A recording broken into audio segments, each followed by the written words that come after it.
Bonjour à toutes et à tous, bienvenue dans cette nouvelle édition d'information. Pour ce week-end, on va revenir ensemble sur l'actualité de la région, sur tout ce qui s'est passé cette semaine près de chez vous. On commence avec la trêve hivernale qui a débuté ce vendredi jusqu'au 31 mars.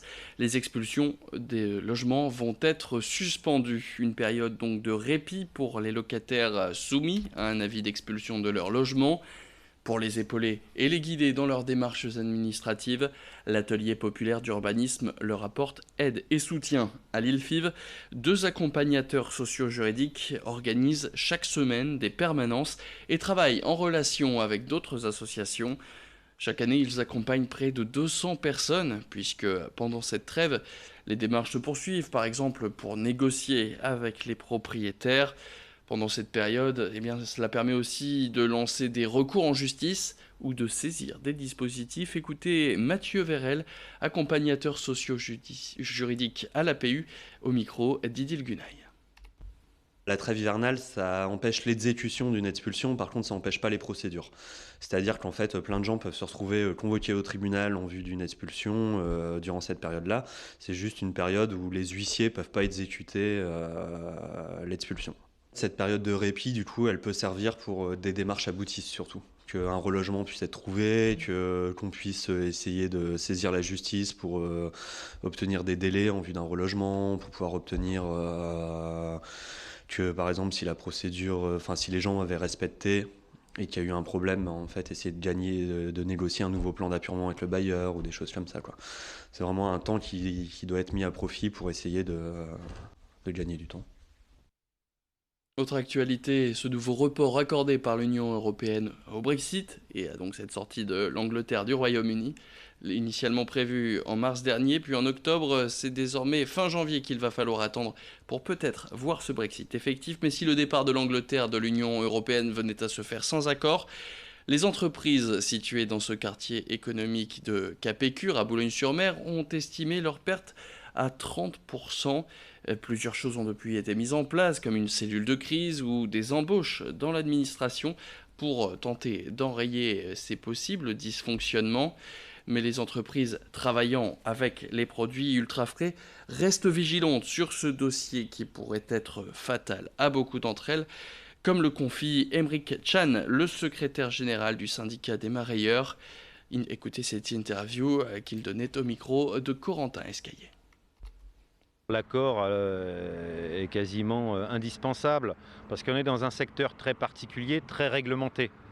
Il y a déjà toute la problématique pêche. Donc quid des zones de pêche, quid des capacités de pêche de nos flottilles dans les eaux britanniques, dans des eaux qui fréquentent depuis longtemps.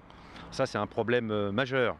Et puis après, on est sur une réglementation où si vous êtes pays tiers, ce qui serait le cas sans accord du Royaume-Uni, il faut gérer tout ce qui est certificat de capture sur des produits frais. C'est des choses qui sont extrêmement complexes. Donc pour l'ensemble de ces éléments-là, je pense qu'on a tous intérêt, tant les Britanniques que nous, à avoir un accord qui permette de fluidifier le commerce. En cette fin d'année, vous allez sûrement entendre sonner à votre porte pour les étrennes ou des ventes de calendriers. Mais attention, tous ces vendeurs ne sont pas forcément bien intentionnés. Dans la région, des individus peuvent se présenter à votre domicile pour tenter de vous demander des étrennes de manière frauduleuse. Sur sa page Facebook, la ville de Marc-en-Barœul a notamment mis en garde contre des individus se présentant comme des agents d'Estera. Des faux démarcheurs qui ont aussi été signalés du côté de Roubaix ou encore de Tourcoing. Mais alors, comment distinguer les vrais agents des faux? Quelles sont les règles en vigueur dans le cadre du démarchage des étrennes et comment éviter de se faire arnaquer? La réponse à toutes ces questions, c'est tout de suite avec Idil Gunaï. Et pour éviter les faux démarcheurs à domicile et les arnaques, il est bon d'avoir en tête quelques notions, car oui, la vente de calendrier est bien réglementée. Tout d'abord, sachez que seuls les postiers et les pompiers sont autorisés à vendre des calendriers dans le cadre des étrennes de Noël. C'est donc votre postier ou bien les pompiers de la caserne la plus proche de chez vous qui peuvent vous démarcher. À noter qu'ils doivent se présenter à votre domicile en tenue de travail ou bien en uniforme et qu'ils ne doivent en aucun cas rentrer chez vous, sauf bien sûr si vous les invitez. Concernant les éboueurs, eh bien, ce sont les mairies elles-mêmes qui autorisent ou interdisent par arrêté préfectoral le porte-à-porte pour demander les étrennes. Enfin, du côté des concierges, il est de coutume que ce soit aux particuliers de déposer une enveloppe et non aux gardiens de faire du démarchage à domicile, sachez-le. Allez, on en vient maintenant à cette question. Les produits servis dans les cantines de la région sont-ils issus de l'agriculture locale ? La question ça a été posée par la FDSEA, le syndicat agricole, et pour y répondre, eh bien, des agriculteurs se sont rendus dans la cuisine centrale de Lille dans le but de contrôler l'origine des produits qui y sont travaillés. Et verdict, eh bien, s'il y a du progrès, cela reste tout de même très insuffisant et pour cause.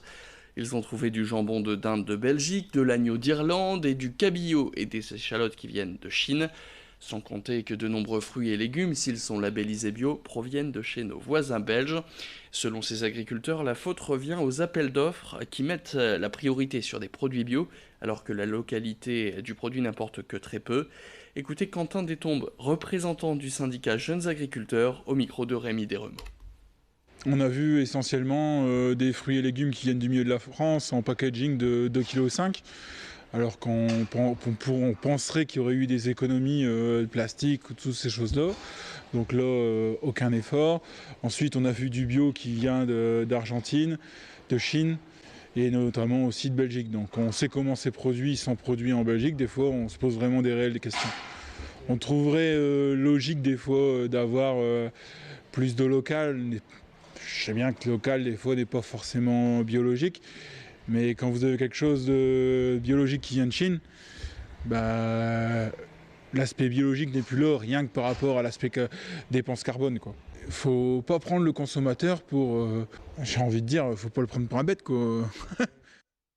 Et puis connaissez-vous les cake designers ? Ramiquet s'est spécialisé dans cette profession qui transforme chacun de ses gâteaux en œuvres d'art.